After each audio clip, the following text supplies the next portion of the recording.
Ah oui, je travaille pour le gouvernement. Donc je travaille pour le gouvernement. Et depuis quand je travaille pour le gouvernement?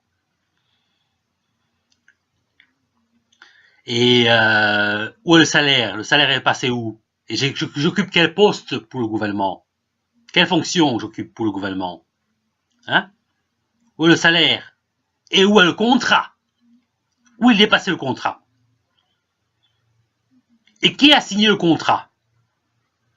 Et comment ça se fait que par induction intrusive dans ta vie privée, dans ta pensée, on te fait croire que tu travailles pour le gouvernement? N'est-ce pas un système mafieux? Corrompu? Le gouvernement est corrompu.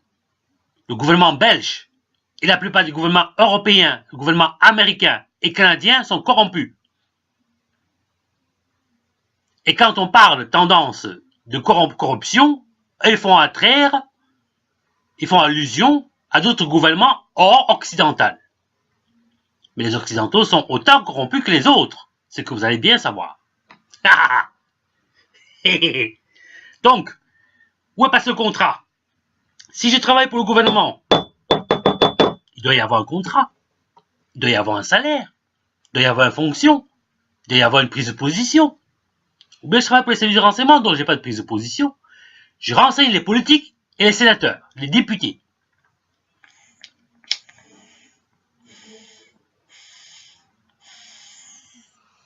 Donc je renseigne les députés et j'ai pas de prise de position. Ça veut dire que ce soit la gauche, à droite, l'extrême droite ou l'extrême gauche qui soit au pouvoir, eh ben ça m'intéresse pas de voter pour l'un de l'autre et je n'ai aucun intérêt à ça. J'applique les tâches du gouvernement, je me renseigne et j'en renseigne davantage. Et là, le statut de malade mental, alors, où est-ce qu'il joue un impact considérable? Ah oui, je suis quand même malade mental, mais je suis aussi un travailleur. Ah, ce que j'avais oublié. Eh bien, sachant parler de l'espionnage, sachez que Bardweaver m'a espionné dans ma vie privée.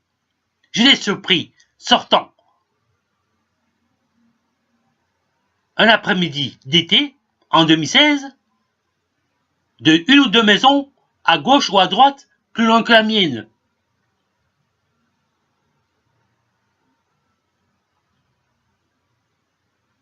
Et Maggie de Bloch m'a espionné aussi. Louis Michel. Kuhn Gaines. Comme le faisaient Elio Giropo, Guy Verhofstadt, Herman Van Rompuy, Yves Terme. Tous m'ont espionné. Et j'ai travaillé pour le gouvernement. Voilà les idées. Le tax shift. Il vient d'où le tax shift? Il vient de chez moi. Le tax shift. Il vient de chez moi. La boîte noire de l'Oreca pour traquer les faux fonds de commerce. Ça vient de chez moi aussi.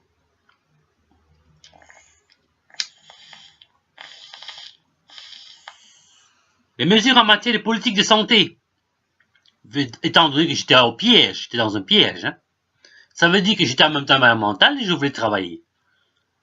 Et comme j'ai trouvé que je pouvais devenir riche en devenant indépendant, ils m'ont saboté. Le gouvernement, de son propre chef, m'a saboté mon commerce, m'a rendu intolérable aux yeux des autres. Et alors, le tour est joué, la corruption a fait son jeu. Alors, dans ces cas, légalement parlant, où est-ce qu'on peut se situer par rapport à ça? Du chantage, qu'ils en font davantage, des faux amis, des faux entourages, des curieux pour espionner. Et il faut savoir que si 1 million de personnes sont au courant de cette affaire, il faudra acheter leur silence. Hein? Il faudra acheter le silence de ces 1 million de personnes. Vrai ou pas vrai? Parce qu'ils vont pas se contenter d'être silencieux, de savoir les choses, de parler dans leur vie secrète, à leur famille, leur mari, leur femme, leurs enfants quand ils sont grands, leurs cousins, leur famille en général, loyens, leurs amis, proches par les amis les plus proches, et les collègues professionnels au niveau du monde professionnel. Ils vont en parler. Ils auront à un moment donné Où ils seront, mais tiens, le iPad est venu de la Belgique, le Apple Watch est venu de la Belgique, le principe de la voiture sans chauffeur est venu de la Belgique, et c'est un surdoué qui l'a fait. Ce n'est pas ce qu'on raconte dans les médias, qui est vrai. Et ce sont ces rumeurs qui se répandent comme des traînées de poudre, tandis que ma parole ne sort pas. Reste limitée. Et chanteur comme Benabar, qui chante toutes mes chansons, lui il réussit, et moi je ne réussis pas. Et je dois encore davantage être constructif avec eux. Constructif. Ah, constructif. Je dois davantage collaborer avec eux. Sortir des idées, ils exploitent, et quand moi j'ai mes idées, je me débrouille, je me démerde. C'est mon affaire, il n'y a pas de solidarité. Comment est-ce possible? Hein?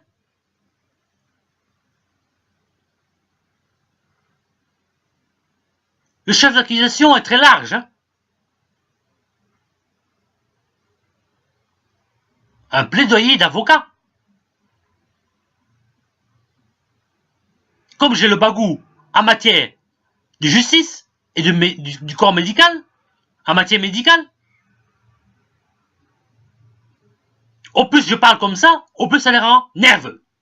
Ils le savent très bien. Ils sont emprisonnés dans leur conscience.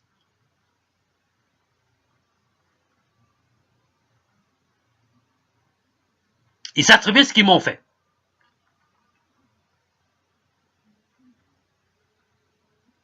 Et ils collaborent avec des journalistes, des maisons de médias, qui orchestrent, eux, le produit fini de cette corruption.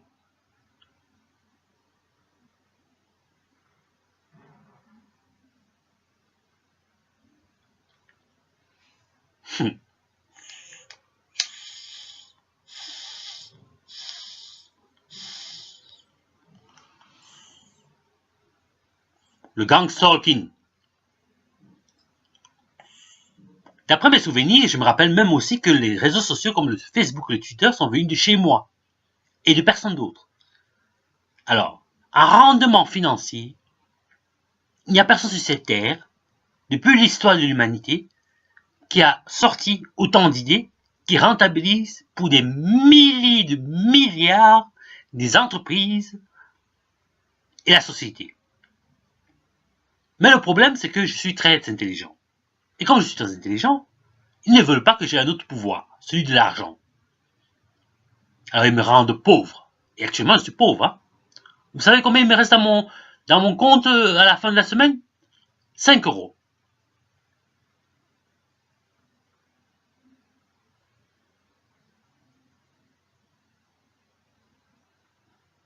Au lieu de me pourvoir de cette richesse qu'on appelle la propriété intellectuelle, ils ont commencé à manipuler dans tous les sens pour savoir faire une réforme de la propriété intellectuelle. Pour savoir que ce n'est pas seulement à celui qui l'a fait que ça doit revenir. Donc ils font des réformes quand ça les arrange. Et tous sont corrompus. Tous sont corrompus. On parle de secrets d'État, d'affaires d'État, d'espionnage, de contre-espionnage. Et par ailleurs, par rapport au contre-espionnage, quand je téléphone à la Sûreté de l'État, ils me disent qu'ils vont m'appeler. Ils me disent qu'ils vont me téléphoner. Ils me demandent mon numéro de téléphone, mais ils ne m'appellent jamais. Hein. Ils ne m'appellent jamais. Ils sont corrompus aussi dedans. Parce que c'est via eux, leur système de réseau logistique, que se passait cette affaire de corruption.